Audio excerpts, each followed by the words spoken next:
मुख्यमंत्री पुष्कर सिंह धामी ने दावा किया है कि श्रद्धालुओं की भारी संख्या की वजह से चार धाम यात्रा में आ रही रुकावटें अब सुचारू हो गई है। धामी ने दिल्ली से वर्चुअल माध्यम से चार धाम यात्रा की व्यवस्थाओं को लेकर समीक्षा बैठक की। सीएम धामी ने ऑनलाइन रजिस्ट्रेशन व्यवस्था को और अधिक प्रभावी बनाने के निर्देश अधिकारियों को दिए। सीएम धामी ने कहा कि उत्तराखंड में प्रवेश कर रहे हर श्रद्धालु को चार धाम के दर्शन करवाना सरकार की जिम्मेदारी है। प्रत्येक दिन हम लोग समीक्षा कर रहे हैं, सभी धामों की स्थितियों की जानकारी ले रहे हैं और जो ऋषिकेश में, विकासनगर में, हरिद्वार में जो हमारे यात्रीगण पहले से आए हुए हैं, श्रद्धालु आए हुए हैं, उनको भी धीरे धीरे रजिस्ट्रेशन करवाकर ऑफलाइन रजिस्ट्रेशन के तहत जैसे जैसे धामों में स्थिति बन रही है उनको भी आगे बढ़ाने का काम अब तेजी से बढ़ाया है। कल भी ऋषिकेश और विकासनगर से एक बड़ी संख्या आगे भेजी गई है और आज बिल्कुल धामों में स्थिति सामान्य है। चार धाम यात्रा को लेकर हो रही किरकिरी के बाद मुख्यमंत्री पुष्कर सिंह धामी ने अब कड़ाई बरतनी शुरू कर दी है। सीएम ने अधिकारियों को निर्देश दिए हैं कि बिना रजिस्ट्रेशन यात्रा करने वाले श्रद्धालुओं और बिना रजिस्ट्रेशन यात्रा करने वाले टूर ऑपरेटरों के खिलाफ सख्ती बरती जाए। शुक्रवार को रुद्रप्रयाग में पुलिस ने बैरियर लगाकर यात्री पंजीकरण की जांच की और बिना पंजीकरण वाले यात्रियों को वापस लौटा दिया। गंगोत्री जा रही 2 बसों में 88 यात्रियों के रजिस्ट्रेशन की तारीख गलत पाई गई। पंजीकरण सेंटर हीना में चेकिंग के दौरान इस फर्जीवाड़े का खुलासा हुआ। यात्रियों की शिकायत पर पुलिस ने हरिद्वार के 2 टूर ऑपरेटरों के खिलाफ मुकदमा दर्ज किया है। हालांकि पुलिस ने सभी 88 यात्रियों के खिलाफ कोई कार्रवाई न करते हुए उन्हें वापस जाने दिया। चार धाम यात्रा में अव्यवस्था से धामी सरकार की किरकिरी होने के बाद सरकार और अधिकारी यात्रा में अब कोई कमी नहीं रहने देना चाहते। श्री हेमकुंड साहिब यात्रा मार्ग पर अधिकारियों ने 18 किलोमीटर पैदल चलकर हेमकुंड यात्रा की तैयारियों का जायजा लिया। खुद जिलाधिकारी हिमांशु खुराना ने अधिकारियों के साथ गोविंद घाट गुरुद्वारा से हेमकुंड साहिब तक 18 किलोमीटर की दूरी पैदल तय की और व्यवस्थाओं का जायजा लिया।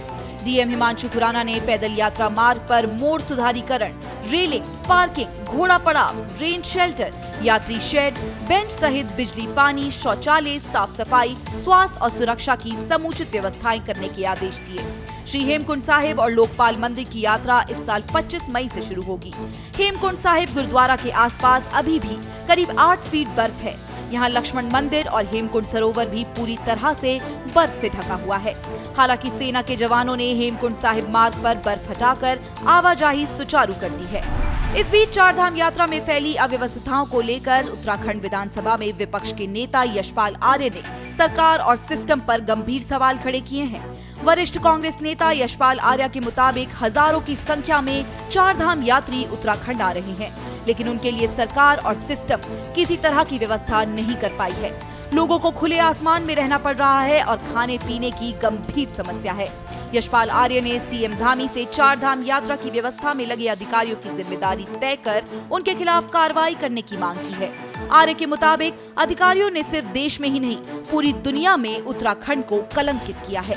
चार धाम की अव्यवस्थाएं पूरे देश दुनिया में चर्चा का विषय बनी हुई है। तो एक संदेश जो देश भर में दुनिया में जा रहा है कि सिर्फ चार धाम यात्रा तीर्थ यात्रियों के लिए असुरक्षित है, वहाँ जाना खतरे से खाली नहीं है। और मेरा मानना है कि जिन लोगों को, जिन अधिकारियों को जिम्मेदारी दी गई है, क्या सरकार ने कभी उनसे बातचीत की? क्या वो अपनी जिम्मेदारी का निर्वहन कर पा रहे हैं? क्या वो जिम्मेदारी के प्रति सचेत हैं? एक खानापूर्ति की जा रही है और देवभूमि का नाम को देश और दुनिया में कलंकित करने का काम सरकार के द्वारा किया जा रहा है। योग गुरु बाबा रामदेव को काफी समय बाद राहत मिली है। उत्तराखंड के आयुष विभाग ने पतंजलि की दवाओं के निर्माण को निलंबित करने के आदेश पर फिलहाल रोक लगा दी है। अब इस आदेश को लागू करने पर अंतरिम रोक लगा दी गई है। आयुष सचिव पंकज कुमार पांडे के मुताबिक मामले की जांच के लिए गठित उच्च स्तरीय समिति की प्रारंभिक जांच रिपोर्ट के आधार पर पतंजलि की 14 दवाओं के निर्माण को निलंबित करने के आदेश पर अंतरिम रोक लगाई गई है। आपको बता दें कि उत्तराखंड सरकार के आयुष विभाग ने पतंजलि आयुर्वेद लिमिटेड और दिव्य फार्मेसी की 1 दर्जन से अधिक दवाओं का लाइसेंस निलंबित किया था। उच्च स्तरीय समिति की रिपोर्ट में निलंबन का आदेश को गलत बताया गया है और कहा गया है कि लाइसेंस जारी करने वाले अधिकारियों ने आदेश को सही तरीके से जारी नहीं किया है। उत्तराखंड में 2.5 साल का एक बच्चा फिर गुलदार का निवाला बन गया। उत्तराखंड के श्रीनगर में 2.5 साल का बच्चा सूरज आंगन में खेल रहा था। इसी दौरान न जाने कहां से खूंखार गुलदार आया और मौका देखते ही बच्चे को उठाकर जंगल की तरफ भाग गया। घटना की खबर लगते ही पुलिस और वन विभाग ने सर्च ऑपरेशन चलाया। पूरी रात सर्च ऑपरेशन चलाने के बाद सुबह 6 बजे घर से करीब 50 मीटर दूर झाड़ियों से बच्चे का शव बरामद हुआ। इस घटना के बाद से पूरे इलाके में खौफ का माहौल है।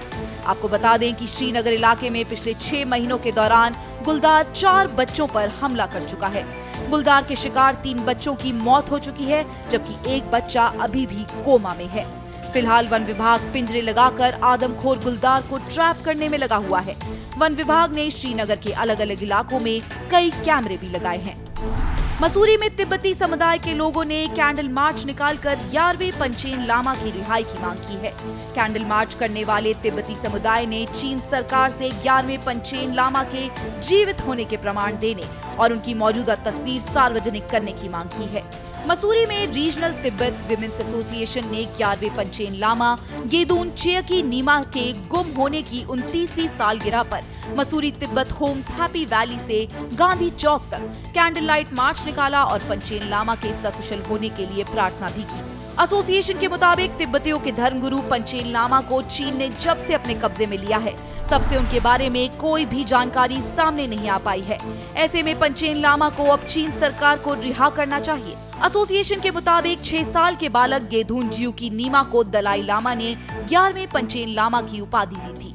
उपाधि मिलने के महज 3 दिन बाद ही 17 मई 1995 को गेदून ज्यूकी नीमा को अगवा कर लिया गया था। आरोप है कि गेदून ज्यूकी नीमा को चीन ने अगवा कर रखा है। इसी बीच 29 नवंबर 1995 को चीन ने उनके समानांतर ग्यालसन नोरबू को पंचेन लामा घोषित कर दिया। 1995 से हमारा जो ये यहाँ पे आप फोटो देख रहे हैं, ये हमारा सेकंड हाईएस्ट स्पिरिचुअल लीडर बोलते हैं। इनका नाम है 11वें पंचेन लामा एंड वो है पिछले 29 साल से मिसिंग है। तो हम ये बताना चाहते हैं कि हम अभी नहीं भूले हैं।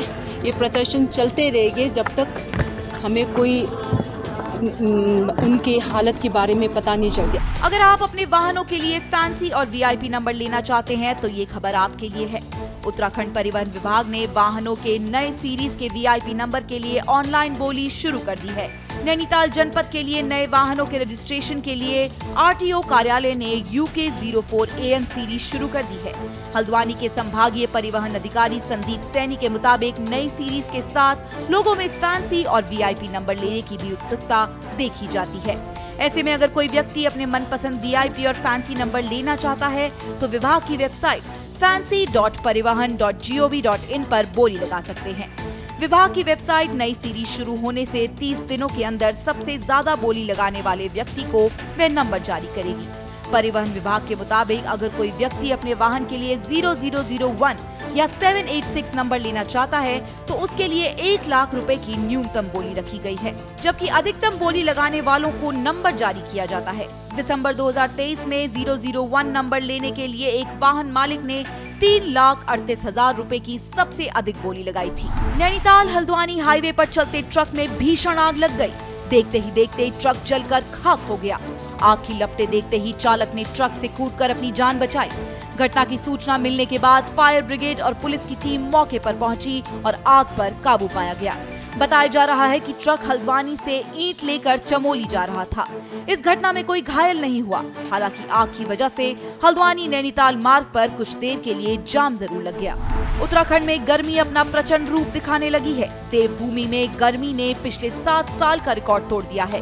देहरादून में शुक्रवार को तापमान 40.7 डिग्री सेल्सियस दर्ज किया गया। इससे पहले वर्ष 2017 में इस दिन अधिकतम तापमान 40.2 डिग्री सेल्सियस था। मौसम विज्ञान के अनुसार आने वाले 1-2 दिन में पारा और उछाल मारेगा। मतलब मैदानी इलाकों में फिलहाल लोगों को भीषण गर्मी से राहत मिलने के कोई आसार नहीं है।